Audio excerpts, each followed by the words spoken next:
Hello नमस्कार, मी महेश्वरी तुमचं सर्वांचं स्वागत करते बिंग माही या चॅनलमध्ये।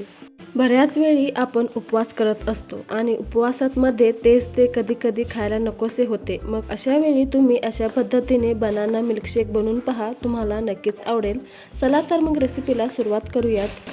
बनाना मिल्कशेक बनवण्याकरिता या इथं मी 2 पिकलेली केळी घेतलेली आहेत आणि याला अशा पद्धतीने बारीक कट करून घेतलेले आहेत।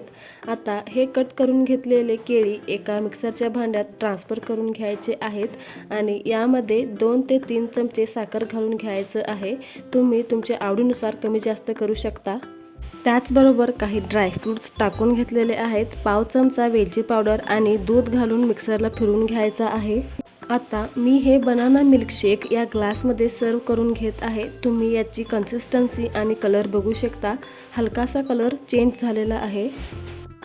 वरून गार्निशिंगसाठी थोडंसं वेलची पावडर भरभरून घेत आहे। वेलची पावडर ऑप्शनल आहे, तुम्ही जर उपवासाला खात असाल तर घालू शकता किंवा मग स्किप करा। आणि आता मी यावर ड्रायफ्रुट्सचे काप व तसेच खिसून घेतलेले ड्रायफ्रुट्स घालून घेत आहे। तुम्ही यात तुमच्या आवडीचे ड्रायफ्रुट्स एसेन्स देखील घालू शकता।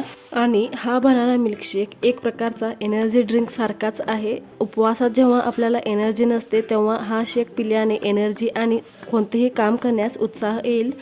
तर आपला बनाना मिल्कशेक तयार आहे। तुम्हाला आजची ही रेसिपी कशी वाटली सांगायला विसरू नका आणि आवडल्या असल्यास व्हिडिओला लाईक, शेअर आणि चॅनलला सबस्क्राईब करायला विसरू नका।